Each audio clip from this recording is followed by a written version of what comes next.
tema kita sekarang ini tentang 10 hukum Tuhan. 10 perintah Tuhan. The Ten Commandment. The 10 Geboden, ya, dalam bahasa Belanda. 10 Geboden, bahasa Jermannya. Saudara, sebelum kita mempelajari tentang 10 hukum Tuhan ini, saya memberikan pendahuluan dulu kepada semua saudara. Ya, apa pendahuluannya? Nah, ini penting sekali untuk kita melihat pendahuluan ini ya. Yang pertama, pernahkah saudara bertanya, kenapa kepada binatang, aduh maaf ini, kalau saya mulai kok dengan yang gak enak dengan binatang, ya, mengapa kepada binatang Tuhan tidak pernah memberikan hukum, peraturan, undang-undang? Pada binatang tidak pernah. Nah, itu yang kita harus belajar. Mereka yang tidak pernah bisa baca dan tidak bisa menulis, mereka yang tidak punya undang-undang dan peraturan, ternyata, maafkan saya, binatang itu jauh lebih menurut dan taat kepada Tuhan dibanding kita. Nah, saya harap dengan pengertian ini berarti pertanyaan pertama terjawab. Mengapa Yahweh Tuhan harus memberi kerangka hukum suatu kalau orang bangun rumah, ada tiang-tiangnya, ada kerangkanya, besi-besinya, apa itu. Kenapa Bapak harus memberikan kepada kita manusia 10 perintah ini sebagai fondasi, sebagai dasar?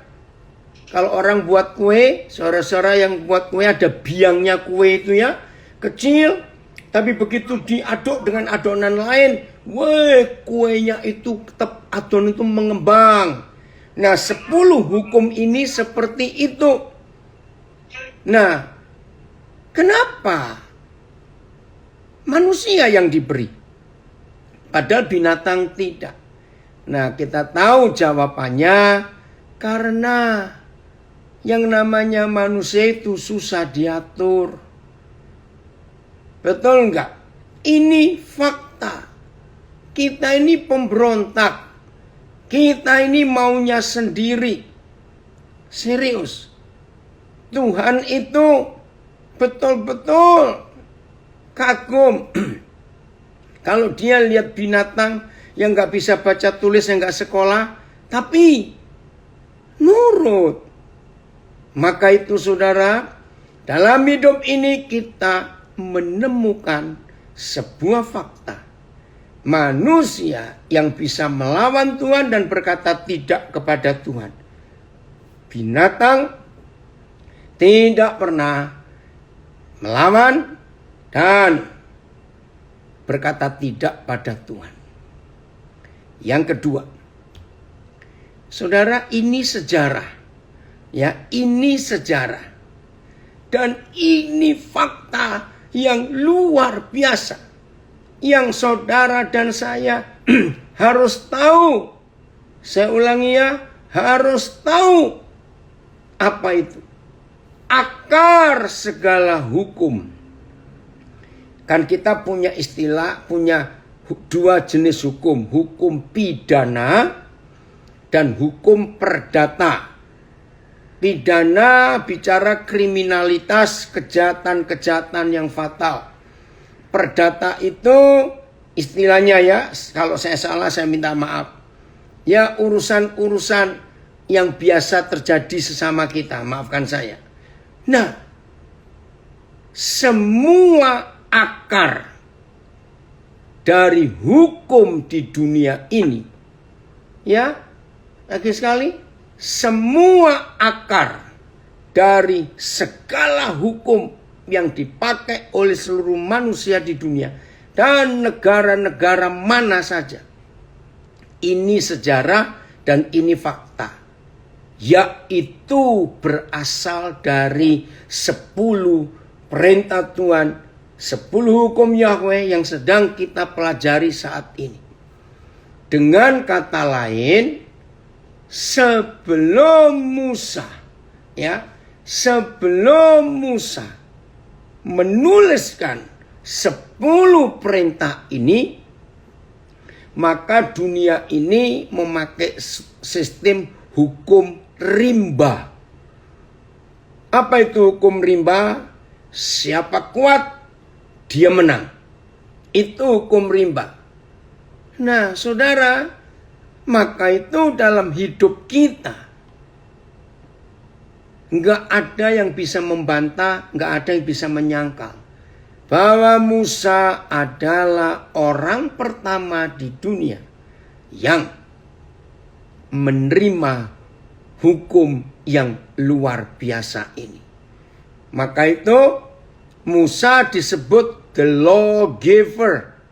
Bahasa Inggrisnya manusia yang memberi hukum, lawgiver, pemberi. Nah, 3 agama besar di dunia yang pakai istilah agama samawi, artinya agama yang Tuhannya cuma satu, Yahudi, Kristen Katolik, dan Islam.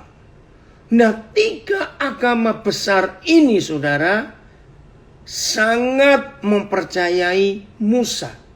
Karena kisah hidup Musa ada di 3 kitab suci ini. Wih, ini luar biasa. Nah, ini hal yang kedua. Musa itu manusia pertama di dunia yang menerima 10 hukum. Akar dari semua hukum yang ada di dunia ini. Termasuk hukum masalah tanah, masalah perpajakan, hukum hak-hak asasi manusia, hukum kesehatan, hukum politik, hukum negara, hukum semua, pokoknya sumbernya itu pasti Musa. Maka itu kalau ada orang kuliah hukum, fakultas hukum, maka nama Musa yang paling banyak disebut. Karena memang Musa itu orang pertama. Nah, itu ada di kitab Keluaran. Pasal yang ke-20. Nanti kalau sempat kita akan lihat. Jelas ya? Jadi, kenapa hanya manusia yang terima hukum, binatang tidak? Ya karena kita bandel, kita keras kepala. Yang kedua, 10 hukum ini adalah akar dari segala hukum yang ada di dunia ini. Maka itu mulai hari ini kita betul-betul harus mengerti. Nah, maka itu kalau saudara baca 5 kitab yang pertama, Kejadian sampai Ulangan, itu 5 kitab yang pertama. Saudara, itulah kitab hukum Musa.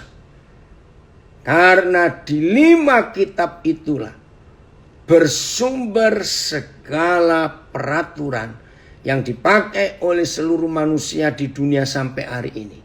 Maka itu seandainya 5 kitab Taurat Musa itu diikuti dalam sistem kenegaraan, sistem bernegara, wow, maka dunia ini pasti aman. Dunia ini pasti damai.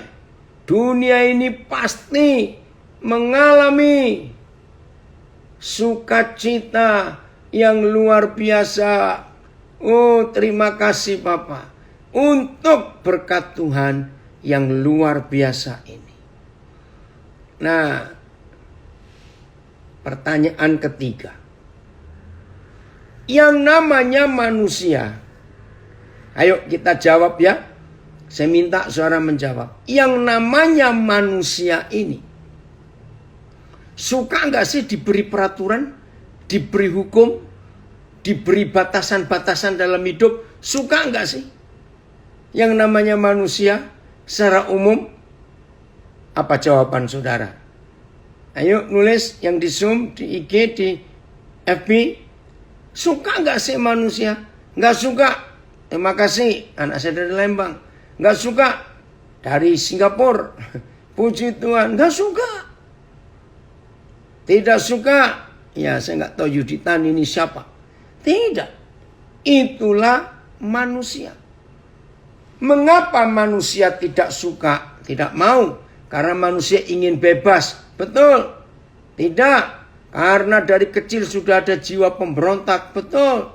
Tidak suka. Ya, sudah jawab. Tidak suka. Ya, karena kita punya kehendak bebas. Ingin bebas. Betul. Saudara, nah bayangkan. Diberi hukum saja, yang namanya manusia itu masih karepe dewe, maunya sendiri. Apalagi nggak diberi peraturan. Maka itu penting saudara. Hidup ini ikuti peraturan.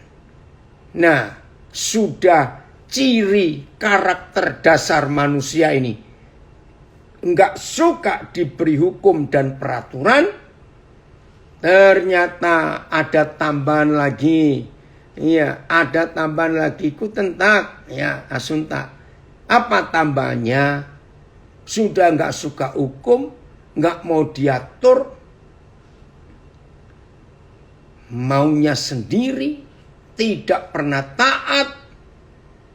Wih, ini yang kita harus perhatikan. Betul. Hukum manusia aja, hukum alam aja dilanggar. Itulah sikap dasar kita. Nah, sebelum kita melangkah lebih jauh, ada ilustrasi yang bagus yang saya pernah baca. Saya nggak tahu siapa yang menulis. Begini, kalau manusia itu nggak dikasih batasan. Misalnya, ada satu keluarga ingin main-main ke kebun binatang. Apa yang terjadi kalau di kandang-kandang binatang itu nggak ada pagar atau batasan yang memisahkan antara binatang-binatang, apalagi binatang buas, dengan pengunjung kebun binatang? Ya jawabannya tahu sendiri. Nah seperti itu kalau manusia tidak diberi hukum. Lagi sekali diberi hukum aja dilanggar, maunya sendiri. Apalagi yang nggak dapat hukum. Ya, ada istilah para orang jahat hukum diadakan untuk dilanggar. Nah, itu orang yang tipenya pemberontak. Jadi saudara, hari ini kita belajar. Kenapa Papa memberikan 10 perintahnya sebagai dasar dari semua hukum yang ada di seluruh dunia ini. Mari kita baca ayat yang pertama. Galatia pasal 5. Ya, Galatia 5 mulai ayat pertama. Judulnya kemerdekaan Kristen. Woi, mendengar kata merdeka, jangan diartikan kita bebas dari semua, berbuat apa saja boleh. Salah. Justru itu bukan kemerdekaan. Ya. Supaya kita sungguh-sungguh merdeka, Kristus telah memerdekakan kita. Karena itu berdirilah teguh dan jangan mau lagi dikenakan kuk perhambaan itu. Ya. Coba berapa terjemahan yang lain? Nanti kita lihat. Galatia 5. Demi kemerdekaan, Kristus telah membebaskan kita. Nah, ini yang kita mau pelajari. Ini kan bertolak belakang. Ini kan kontroversi. Loh, ini kan beda. Demi kemerdekaan, berarti kita harus merdeka. Kristus telah memerdekakan kita. Nah, kenapa? Pelan-pelan. Secara umum, ini anak-anak muda ya, nggak suka. Ya, maka itu tidak sedikit orang-orang muda berkata, jangan ikut agama. Semua agama itu membelenggu hidup kita orang-orang muda. Ini nggak boleh, itu nggak boleh. Maka konsep orang-orang muda ingin bebas. Nggak diatur oleh apapun juga. Tapi tolong, puji Tuhan kalau ada anak muda ikut belajar sekarang. Dan kita orang tua harus punya tugas meyakinkan anak-anak kita dengan kalimat ini, demi kemerdekaan. Ya, demi kemerdekaan kita, Kristus telah membebaskan kita. Pelan-pelan ya. Apakah betul kalau anak-anak muda itu tidak mau diatur, ingin bebas, maka itu mereka nggak suka hukum Tuhan atau hukum agama, mereka tidak suka. Renungkan, apakah betul mereka itu bebas? Ternyata tidak.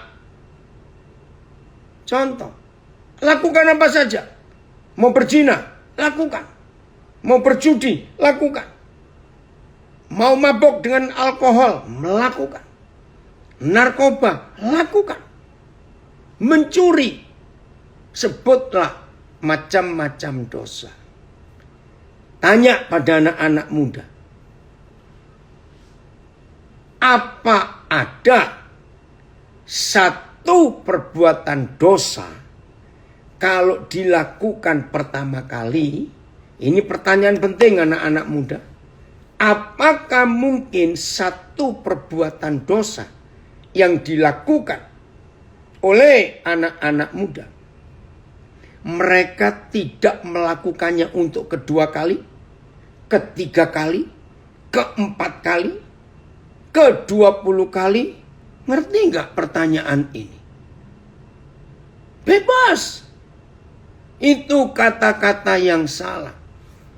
Ternyata semua dosa, kalau sekali kita lakukan, dia nggak mau berhenti. Akan ada yang kedua, ketiga, keempat, ke-10, ke-30, dan seterusnya. Wih, ngeri sekali. Maka itu Roma 6 ayat 23. Betul, ada komen di Facebook. Betul, pasti diulang dosanya. Roma 6 ayat 23. Ini loh akhirnya saudara, yang dikatakan bebas, nggak usah diatur, boleh semuanya, silakan. Perhatikan ini, sebab upah dosa ialah maut, mati. Oke. Tetapi karunia Tuhan ialah hidup yang kekal dalam Kristus Yesus Tuhan kita.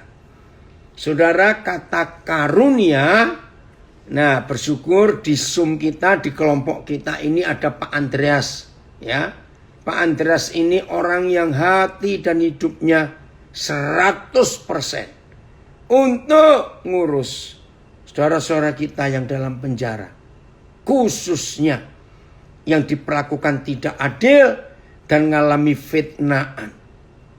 Luar biasa, berapa tahun yang lalu gempar di Indonesia, ada seorang anak dari Nias. Ini urusan jual beli burung, ya. Nggak tahu bagaimana ada penjahat yang menjebak anak ini.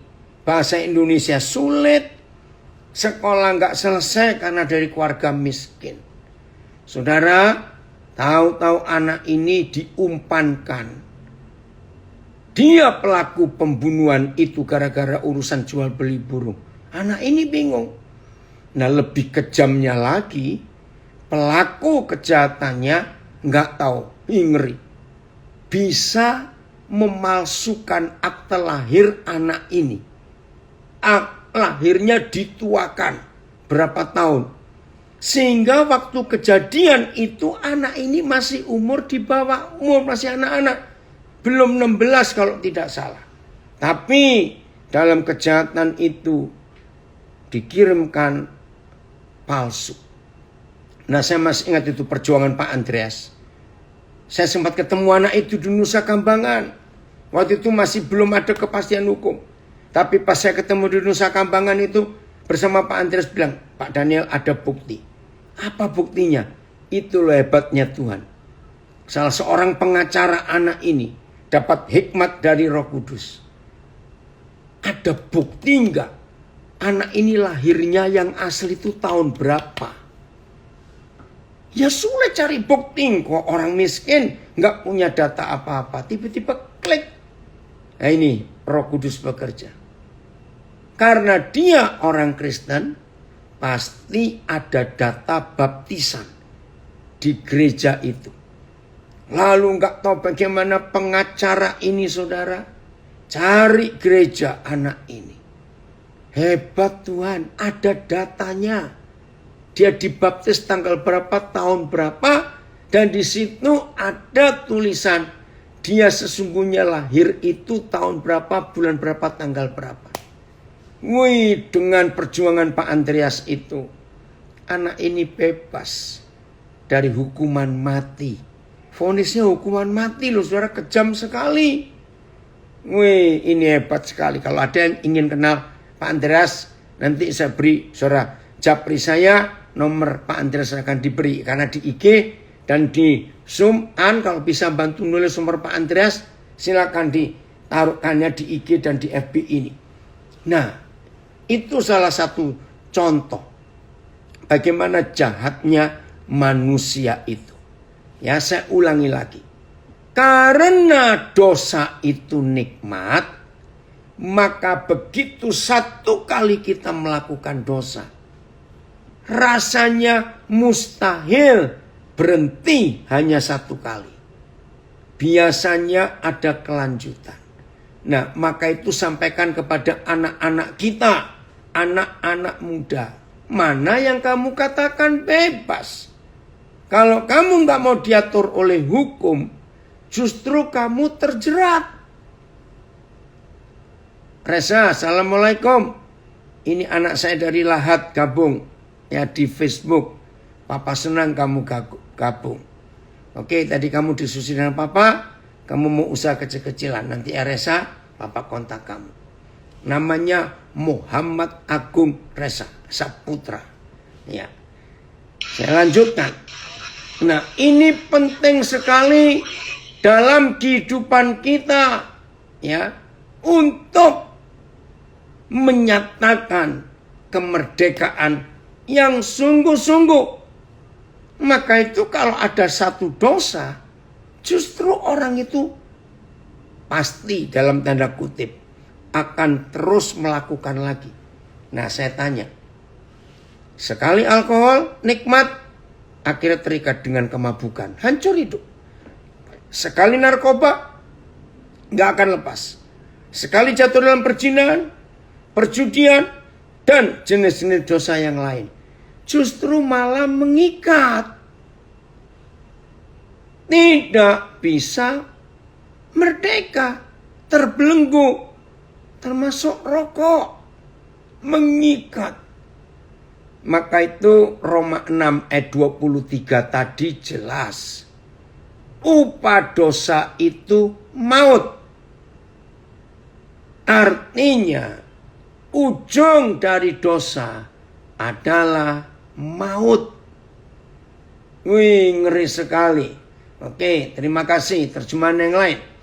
Sebab upah dosa adalah maut. Ya, sebab kematian adalah upah dari dosa. Tetapi hidup sejati dan kekal bersama Kristus Yesus Tuhan kita adalah pemberian yang diberikan oleh Tuhan dengan cuma-cuma. Nah, saya katakan tentang Pak Andreas tadi, kata karunia, kata anugerah, yang dari bahasa Inggrisnya grace, bahasa Yunaninya gratia, itu jadi bahasa hukum di Indonesia. Dan dalam Undang-Undang Negara Republik Indonesia, hanya satu orang yang pangkatnya presiden itu yang berhak memberi grasi. Hebat ya?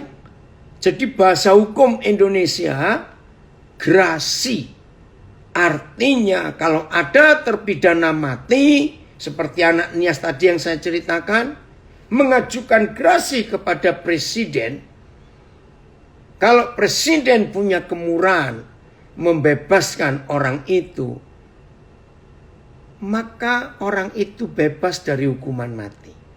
Nah, grasi itulah yang dari bahasa surga, bahasa Alkitab, gratia, grace bahasa Inggrisnya. Hebat bukan? Nah, itu kemerdekaan di dalam Kristus. Sehingga kita tidak perlu lagi dihukum. Jelas ya?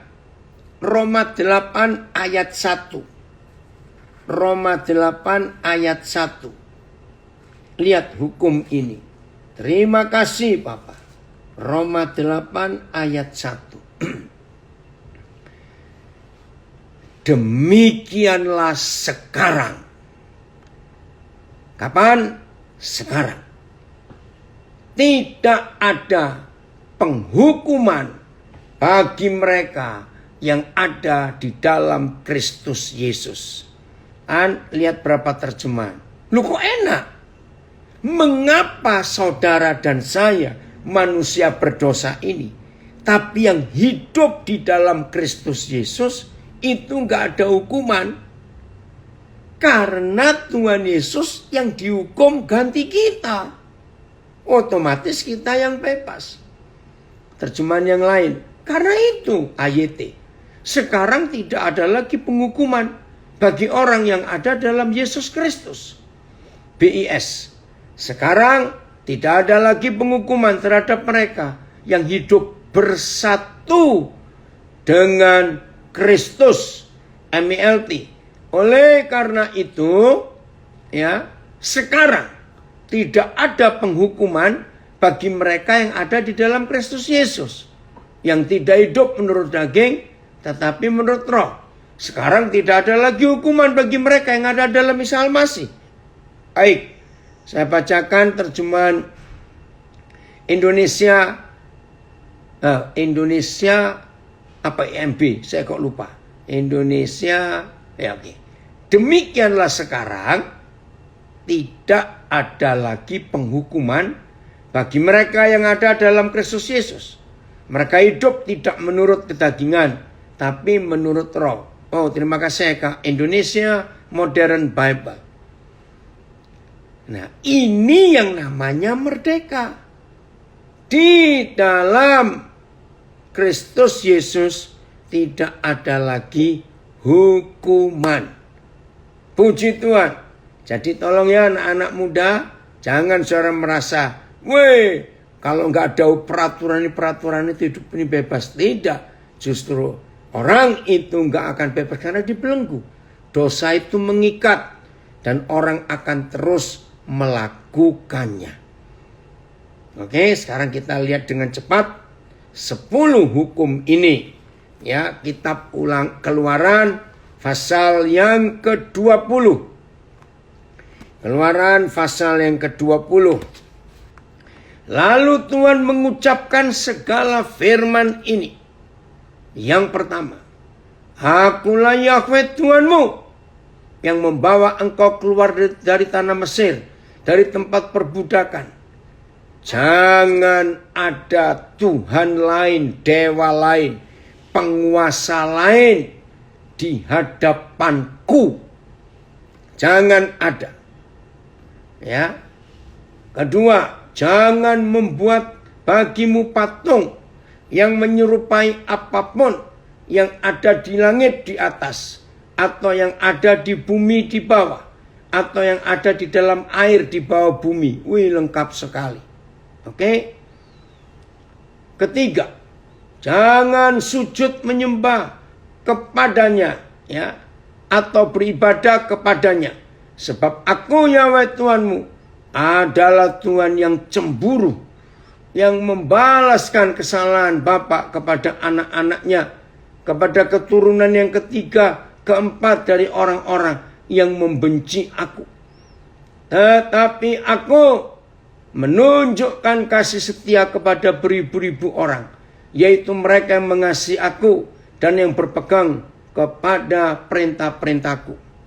Yang berikut, jangan menyebut nama Yahweh Tuhanmu dengan sembarangan, sebab Yahweh akan memandang bersalah orang yang menyebut namanya dengan sembarangan. Saudara, hukum yang keberapa ini tadi? Keempat nggak salah atau ketiga ya? Itu sudah dikatakan oleh Tuhan Yesus. Bapa kami yang di surga, dikuduskanlah namamu. Jadi nama Tuhan jangan sembarangan disebut. Nggak bisa. Dikuduskanlah namamu. Saudara, ini hukum yang luar biasa. Jadi bukan nggak boleh. Nah, ini maaf. Ini terjemahan yang salah, tafsir yang salah buat orang Yahudi. Maka itu nama Papa Yahweh mereka nggak berani sebut. Padahal bukan begitu maksudnya. Maksudnya adalah dikuduskanlah namamu. Karena kita anak-anaknya, maka kemanapun kita pergi, kita membawa nama Papa kita. Seperti tradisi, hampir semua keluarga di Asia pasti punya tradisi ini. Ketika anak-anak mau merantau, meninggalkan orang tuanya, meninggalkan kampung halamannya menuju ke tempat yang lain, saudara, maka Papa pasti berpesan, orang tua berpesan, mamanya juga. Hati-hati ya, pergi kemanapun juga, jaga nama baik papamu. Ingat gak pesan orang tua? Dan itu wajar, jaga nama baik papamu. Kemanapun kamu pergi. Nah, ini hukum itu. Ingatlah dan kuduskanlah hari Sabat. Harus ada perhentian, istirahat, naikkan. Ya, oke ya. Terus. Mana tadi? Ya. Ayat 10. Tetapi hari ketujuh adalah hari Sabat Yahweh Tuhanmu. Maka jangan melakukan sesuatu pekerjaan. Engkau atau anak-anakmu laki-laki seterusnya, ya. Atau perempuan, atau hambamu laki-laki, atau hambamu perempuan, atau hewanmu, atau orang asing yang di tempat kediamanmu. Sebab nama hari lamanya Yahweh menjadikan langit dan bumi, laut dan segala isinya. Dan ia berhenti pada hari ketujuh. Itulah sebabnya Yahweh memberkati hari Sabat dan menguduskannya.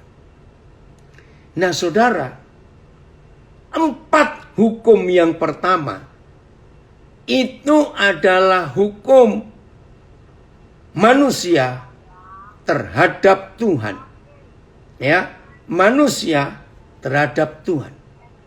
Tapi mulai hukum kelima sampai ke-10 itu untuk manusia dengan sesama manusia. Ini pembagiannya. Ya, makasih, bagus. Hukum pertama, kedua, ketiga, keempat itu hubungan manusia dengan Papa di surga. Hukum kelima dan seterusnya hukum untuk sesama termasuk keluarga. Hormatilah ayahmu dan ibumu, supaya lanjut umurmu di tanah diberikan Yahweh Tuhanmu kepadamu. Dimulai dari keluarga dulu. Anak-anak, hormati orang tua. Hukum yang ke-6, jangan membunuh. Yang ke-7, jangan berzina. Yang ke-8, jangan mencuri. Yang ke-9, jangan mengucapkan saksi dusta tentang sesamamu. Jangan orang Jawa bilang adu-adu, jual mulut, mencelakakan orang lain dengan perkataan kita. Jahat sekali. Hukum yang ke-10, jangan mengingini rumah sesamamu. Jangan mengingini istrinya, atau hambanya laki-laki, atau hambanya perempuan, atau lembunya, atau keledainya, atau apapun yang dipunyai sesamamu. Nggak boleh iri hati. Nah saudara, sederhana ya sebetulnya. Hanya 10. Lihat, 10 itu kan nggak banyak seharusnya. Tapi dari yang 10 ini, dunia itu bisa aman kalau semua manusia mentaatinya. Hebat sekali Papa kita itu. Maka itu saudara, penting sekali untuk hidup kita mentaati hukum-hukum ini. Wah, kalau kita mentaatinya, hidup ini luar biasa. Hidup ini bahagia. Hidup ini menyenangkan. Oke, jadi 4 hukum yang pertama itu untuk manusia dengan Tuhan. Lalu 6 hukum yang berikut itu untuk sesama manusia. Jadi kita harus mentaati 100% hukum ini dengan konsep pikiran yang sederhana sekali. Supaya apa saja yang kita kerjakan itu menghasilkan kemuliaan Tuhan yang luar biasa. Hebat ya Papa kita di surga. Maka itu saudara, tidak ada cara lain. Perhatikan, tidak ada cara lain. Untuk hidup ini bahagia, untuk hidup itu senang, untuk hidup itu gembira, untuk hidup itu ringan, untuk hidup itu bisa menikmati yang baik. Cuma satu cara ini. Taati peraturan Tuhan yang tertulis ini. Maka kalau kita mentaati, hidup ini sangat-sangat bahagia sekali. Ini yang Tuhan ingin kita kerjakan. Ada komen di Facebook. Tuhan memberi 10 hukum untuk manusia. Tetapi banyak yang jadi pemberontak dan kejam kepada sesama. Yang ada mementingkan diri sendiri. Tidak menghiraukan hukum lagi, maunya bebas. Hingga dosa mengintip mereka. Orang mengira jalan itu lurus tapi ujungnya maut. Kalau tidak mentaati hukum Tuhan. Betul. Maka itu upah dosa itu maut. Hati-hati. Ya, jadi sekali melakukan dosa. Biasanya setan, kalau saya pakai bahasa manusia, biasanya setan nggak akan melepaskan orang itu. Contohnya narkoba, saudara. Mengapa pertama diberi gratis? Supaya orang itu kecanduan. Dan akhirnya nggak gratis lagi, tapi bayar. Dan terikat. Berbahaya sekali kalau kita tidak mentaati hukum itu. Jelas? Kita lanjutkan. Ya, masih kitab Keluaran. Ya, masih kitab Keluaran. Pasal yang ke-20 ayat yang ke-25. Nah, ini nyimpang sedikit. Maka itu kita harus tahu hukum Papa kita. Ayat 25. Jika engkau membuat bagiku mezbah dari batu, ya, maka jangan engkau mendirikannya dari batu pahat. Sebab apabila engkau mengerjakannya dengan beliung, maka engkau melanggar kekudusannya. Saudara, ini loh, setelah Papa memberi 10 perintah itu, ternyata ada tulisan ini. Nah, perhatikan ayat 22, judulnya yang punya Alkitab. Kira-kira dalam bahasa Inggris ada judulnya enggak ya? Ini menarik, saudara. Peraturan tentang kebaktian. Bicara, ini kalau pakai bahasa agama, liturgi, ritual, keagamaan. Ada enggak yang Alkitab terjemahan lain, lalu tulisan di atasnya ini apa? Judul perikop ayat 22 sampai ayat yang ke-26. Oh, di altar. Ya, altar. Ya. Oke, ada terjemahan lain lagi? Ya, kita ngertilah kalau altar artinya hubungan dengan Tuhan, tata cara ibadah. Oh, nggak ada lagi kan? Oke. Kenapa kita harus pelajari ini, saudara? Setelah 10 hukum itu diberikan, ternyata Papa mulai memberikan peraturan. Nah, sebetulnya ini bukan tentang tata cara ibadah. Tidak. Jadi setelah Papa memberi 10 peraturan itu, jadi Papa itu memberikan cara bagaimana kita hidup dengan Dia. Nah, sayangnya di dalam agama ini jadi liturgi, ini jadi ritual yang baku. Indonesia masa kini judulnya Peraturan tentang Kesusilaan dan Ibadat. Oke, terima kasih. Cukup ya, sekarang kita lanjut. Ayat 25 itu menarik. Ayat 25 berapa terjemahan tadian? Ya, masih dalam konteks peraturan kebaktian. Ya, menariknya apa? Saya baca terjemahan AYT. Tadi terjemahan baru sudah. Jika kamu membuat sebuah mezbah batu bagiku, jangan kamu membangunnya dari batu yang dipahat. Sebab jika kamu mengangkat peralatanmu atasnya, kamu sudah mencemarkan batu itu. Terjemahan lama. Maka jikalau kamu hendak memperbuatkan daku sebuah mezbah daripada batu, jangan kamu perbuat daripada batu pahat. Jikalau kiranya kamu mengangkat pahatmu di atasnya, maka telah kamu menajiskan dia. BIS. Kalau kamu membuat bagiku sebuah mezbah dari batu, jangan membuatnya dari batu pahatan. Sebab jika kamu memakai pahat untuk membelah batu, mezbah itu tidak boleh lagi dipakai untukku. Jadi Tuhan gak mau ada alat buatan manusia. MILT. Ya. Dan jika engkau membuat mezbah batu bagiku, janganlah membangunnya dari batu pahat. Pada saat engkau mengayunkan peralatan pada batu itu, engkau mencemarinya. Semuanya sama. Saudara, justru saya menemukan sehebat apa orang melakukan 10 hukum ini, tetapi kalau hidupnya terhadap Tuhan itu monoton, hidupnya itu selalu sama, maka Tuhan gak berkenan.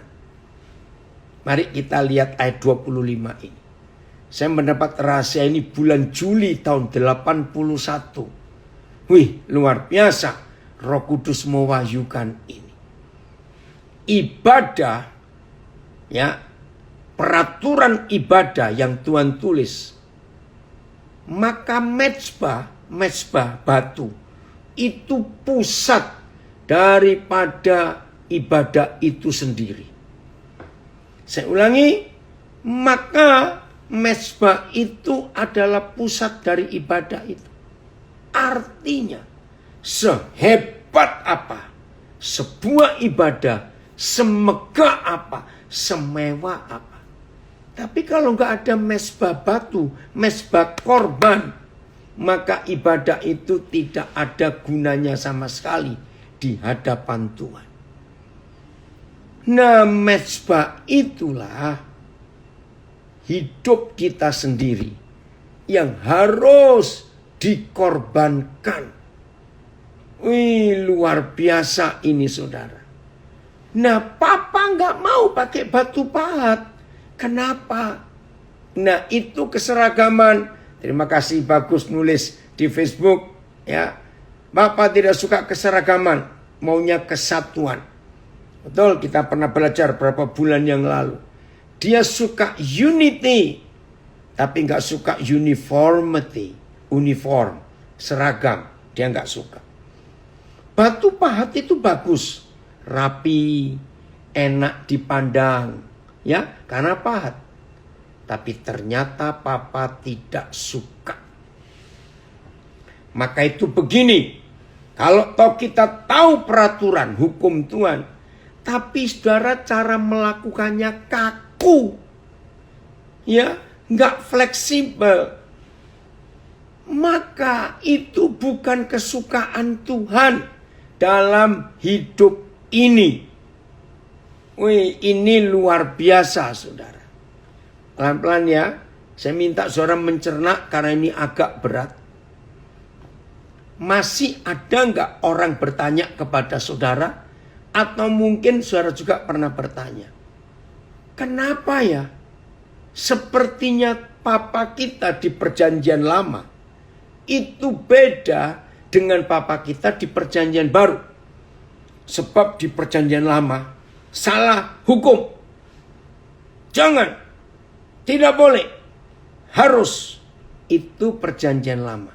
Nah, itu 10 hukum kalau dipakai kaku dalam peraturan yang ditambah-tambahi oleh manusia, maka hukum itu jadi patah, nggak lentur, ya, nggak fleksibel. Nah, apakah Tuhan kita beda yang perjanjian lama dan perjanjian baru? Tidak. Terima kasih Pak Filipus, sangat dalam sekali. Hukum papa itu fleksibel, nggak kaku, saudara. Wih, ini luar biasa.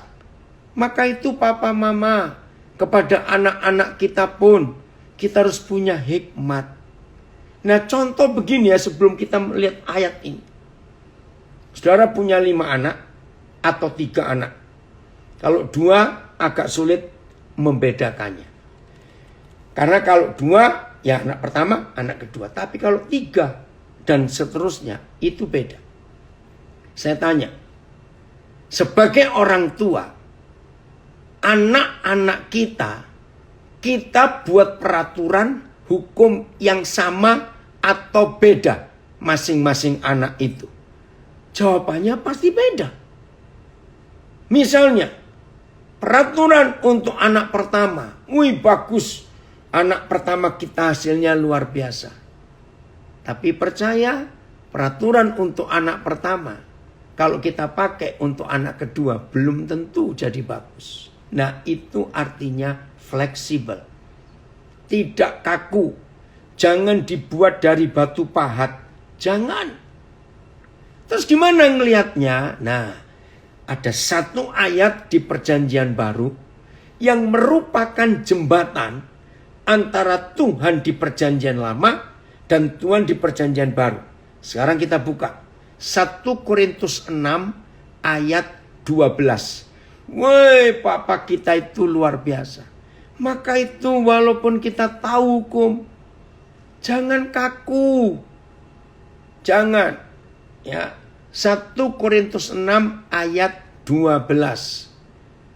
Beda-beda Zakaria, betul. Ini anak saya dari Makassar. Beda. 1 Korintus 6 ayat 12. Segala sesuatu halal bagiku, tetapi bukan semuanya berguna. Segala sesuatu halal bagiku, tetapi aku tidak membiarkan diriku diperhamba oleh suatu apapun. AYT. Semua hal diperbolehkan bagiku. Nah, bingung bukan? Mengapa di perjanjian lama? Jangan. Tidak boleh. Harus. Tiba-tiba perjanjian baru. Semua hal diperbolehkan bagiku. Tetapi tidak semuanya berguna. Memang semua hal diperbolehkan bagiku. Tetapi aku tidak mau diperhamba oleh apapun. Ingat tadi Galatia 5. Kemerdekaan jangan disalahgunakan. Maka kita akan rusak. Oke, sebentar. Ini Eka memberikan judulnya sebentar. BMK judulnya pakailah tubuhmu untuk mempermuliakan Tuhan. Baik, saya baca terus. BIS, ada yang berkata bahwa setiap orang boleh melakukan segala sesuatu. Tapi bagi saya, tidak semuanya berguna. Jadi meskipun saya boleh melakukan apa saja, tetapi saya tidak mau membiarkan diri saya dikuasai oleh apapun. MILT. Segala sesuatu halal bagiku, tetapi tidak semuanya berguna. Segala sesuatu halal bagiku, tapi aku tidak mau dikuasai oleh apapun. Ya, semuanya sama. Oh, ini dari versi membaca dengan mudah. Pakailah tubuhmu untuk kemuliaan Tuhan. Ya, segala sesuatu diperbolehkan bagiku, tapi tidak semuanya berguna. Segala sesuatu diperbolehkan bagiku, tapi aku tidak membiarkannya menguasai aku. Betul. Nah, jadi begini. Sebentar ada komen lagi. Terima kasih Bapak, engkau sangat baik. Sangat-sangat baik. Engkau memberikan hukum yang fleksibel bagi kami manusia yang hidup dalam daging, yang syarat dengan keinginan dosa. Terima kasih Bapak. Ini dia. Saudara, bersyukur kepada Tuhan, ada 1 Korintus 6 ayat 12. Ini jembatannya antara Tuhan perjanjian lama dan Tuhan perjanjian baru. Bukan Tuhan kita berubah. Tidak. Tapi begini pengertiannya. Perjanjian lama itu masih anak-anak. Selama masih anak-anak, harus diberi peraturan tegas, iya atau tidak. Anak-anak tidak boleh diperlakukan fleksibel, bahaya. Karena masih anak-anak. Nah, setelah perjanjian baru dimulai dengan kedatangan Tuhan Yesus, maka kita sudah dianggap dewasa, bukan anak-anak lagi. Nah, karena kita sudah dewasa di hadapan Papa memberi kita untuk memilih. Semuanya boleh, tapi harus milih mana yang tidak mencelakakan dan tidak membelenggu. Narkoba membelenggu, nikotin rokok membelenggu, alkohol membelenggu, perzinahan merusak, judi menghancurkan. Nah, itu ayat 12 1 Korintus 6. Milih, karena kita sudah dewasa, bukan anak-anak lagi. Jelas ya? Nah, ayatnya itu ada di Galatia pasal 4. Ini ayat yang terakhir. Galatia 4 ayat 1 sampai 4. Terima kasih Bapak. Hukummu luar biasa. Galatia 4 ayat 1 sampai 4. Sama lagi temanya. Tidak ada lagi perhambaan. Tidak ada lagi perbudakan. Maka itu sambil kita mendengar firman ini, mari masing-masing kita jujur pada diri kita sendiri. Apa yang memperbudak kita? Apa yang membelenggu kita? Alkohol, perzinahan, percabulan, pornografi, nikotin, ikatan-ikatan apa? Harus tahu. Nggak boleh ada perhambaan lagi. Kita ini orang-orang merdeka. Nggak terikat dengan apapun juga. Ya.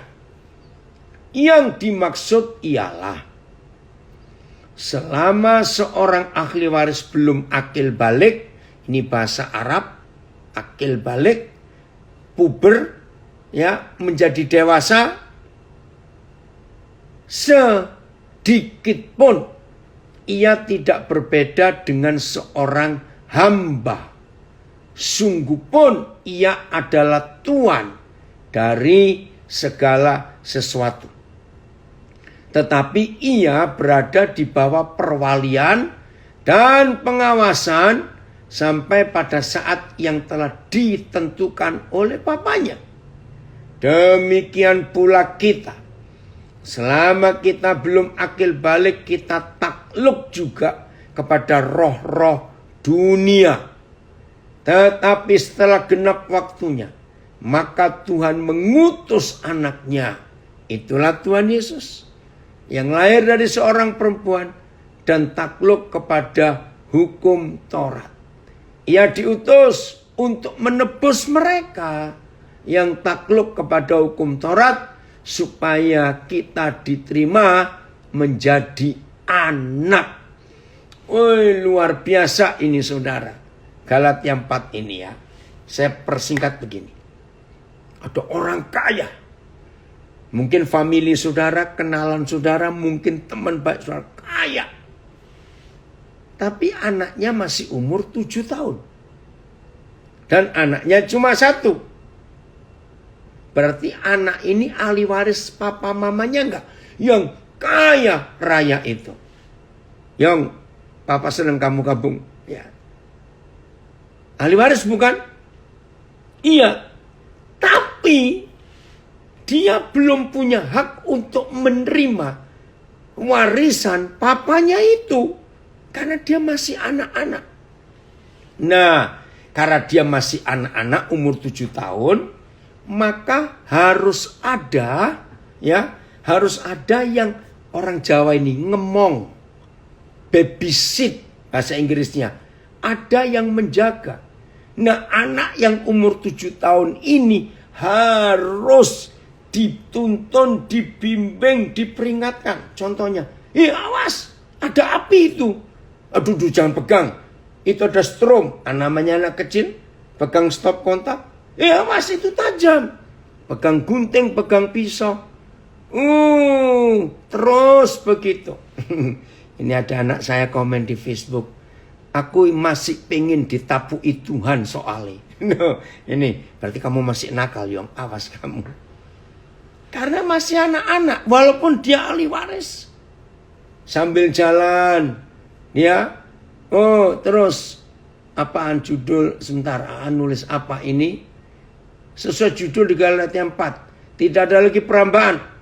Jadi segalanya, termasuk rokok, Pak Michael. Oke, diskusi apa kalian? Saya teruskan ya. Iya, ya udah. Kalau ada orang masih suka rokok, nggak usah diberitahu. Tunggu aja. Tunggu apa? Ya, yang nggak enak terjadi di hidupnya, gitu ya. Nah, maaf, nggak usah diskusi dulu. Ayo semuanya, jangan diskusi dulu. Belajar dulu sampai ini selesai. Nah, lalu kapan anak ini nggak ada yang ngemong, nggak ada yang menuntun, nggak ada yang membimbing, sampai kapan?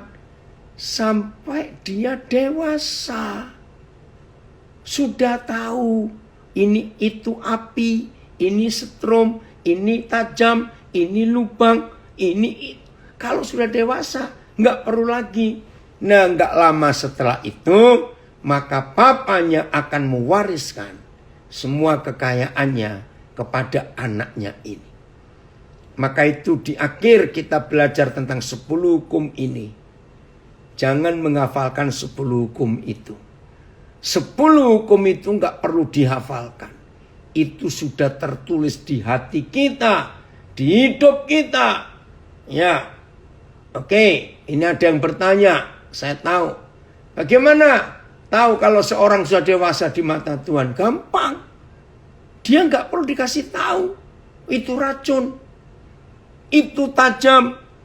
Itu bahaya. Nggak perlu. Itu tanda kedewasaan. Oke? Ya. Jelas ya? Nah, maka itu 10 hukum itu jangan kaku mengeterapkannya. Ya, tapi fleksibel karena usia kedewasaan kita. Terima kasih, pengajaran malam ini keren. 1 Korintus 6 ayat 12. Dan memberikan pemahaman yang benar-benar baru bagi aku pribadi. Nah, ini orang Surabaya. Kalau ngomong suweger polwis gitu ya. Aduh, saudara, ayo mulai hari ini. Ya, kalau sudah kita mulai hari ini, periksa diri kita. Kita ini anak yang sudah akil balik, yang sudah dewasa, atau masih anak-anak? Jadi tahu mana yang salah dan benar di mata Tuhan otomatis. Nah, ada istilah yang lucu. Ini bagi orang Surabaya. Saudara tahu orang Surabaya kalau ngomong anak-anak kan arek-arek. Arek itu anak bagi orang Surabaya. Nah, di Surabaya ada istilah arek tuwek. Tuwek itu tua. Ini kan gak betul kalimat ini. Kalau di Indonesia kan anak tua. Arek tuwek. Apa maksudnya? Maksudnya sudah beruban, sudah berjenggot, sudah ompong, tapi kelakuannya masih seperti anak-anak. Nggak bisa membedakan mana dosa, mana kebenaran. Nggak bisa. Padahal sudah tua. Baik tua usia umur maupun tua usia rohani. Bayangkan. Kalau ada yang sudah jadi Kristen sejak tahun 60-an. Tapi sampai tahun 2021 masih diperingatkan. Jangan merokok, itu dosa. Jangan berzina, jangan mencuri, itu kan keterlaluan. Sudah umur segitu. Nah, inilah hukum yang Papa berikan. Jadi 10 hukum itu bukan menjadikan kita makin terbelenggu, tapi makin membebaskan kita. Nah, dunia perlu pengajaran ini. Ya, ayo semua kita berlomba-lomba jadi dewasa. Dan baiklah kita mau hidup sungguh-sungguh menuruti apa yang Tuhan inginkan. Salam balik dari CKI Hati Batu, Kota Batu Malang. Woi, luar biasa. Oke ya. Ayat terakhir. Ya, lalu kita merenungkan mau bagaimana model kita ini. 2 Korintus 11 ayat 2. 2 Korintus 11. Nah, Tuhan tuh ingin kita jadi dewasa. Nah, dewasanya sampai seperti ini. Masih banyak ya, sebentar. Saya cek dulu. 2 Korintus 11 ayat 2. Saya salah. 2 Korintus 11 ayat 2. Oh, betul ya? Saya akan bacakan inilah. Ini loh, target kita dewasa ini seperti ini. Sebab aku cemburu kepada kamu. Wih, ini luar biasa. Sebab aku cemburu kepada kamu dengan cemburu ilahi. Karena aku telah mempertunangkan kamu kepada satu laki-laki. Untuk membawa kamu sebagai perawan suci kepada Kristus. Terjemahan lain. Sebab aku merasa cemburu kepada kamu dengan kecemburuan ilahi. Karena aku sudah menunangkan kamu dengan satu suami, yaitu mempersembahkanmu sebagai perawan yang suci kepada Kristus. BIS. Saya rindu kepadamu seperti Tuhan sendiri pun rindu kepadamu. Kalian adalah seperti seorang gadis perawan yang masih suci, yang sudah saya janjikan untuk dinikahkan dengan seorang suami, yaitu Kristus. Saudara, ini luar biasa.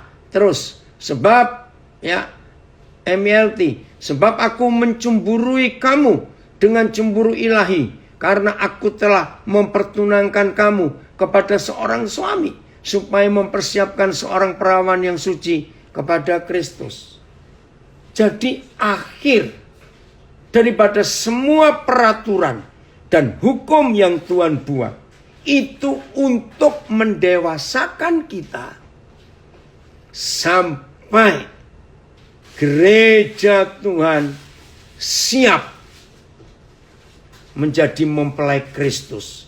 Kan gak mungkin kawin dengan anak-anak. Nah, itu dia. Terima kasih. Ini terjemahan versi membaca dengan mudah. Tuhan memberikan kecemasan kepadaku karena kamu. Apakah kamu tetap setia kepada Kristus? Aku berjanji untuk memberikan kamu kepada Kristus. Kristus harus menjadi satu-satunya suamimu. Aku memberikan kamu sebagai perawan suci kepadanya. Nah, itu terjemahan versi membaca dengan mudah. Ada komen di Facebook, jadi orang dewasa rohani nggak perlu diingatkan hal-hal yang melanggar kebenaran. Justru sebaliknya. Betul Nita? Ya. Saran Pak, kalau sedang pengajaran, maaf ya, itu kebiasaan saya. Saya selalu menghargai orang. Ya, jadi maafkan. Karena yang ngikuti ini banyak sekali. Oke, maafkan saya. Jadi saudara, betapa Tuhan rindu kita menjadi dewasa. Supaya suatu saat nanti kita bisa bersanding dengan mempelai laki-laki surgawi. Kita gerejanya, mempelai perempuannya, dia adalah mempelai laki-laki. Oke ya saudara, mari kita berlomba-lomba menjadikan Yesus Kristus sasaran utama kita dan kita mempelai perempuannya. Tuhan Yesus memberkati. Selamat mentaati semua perintah Tuhan. Haleluya.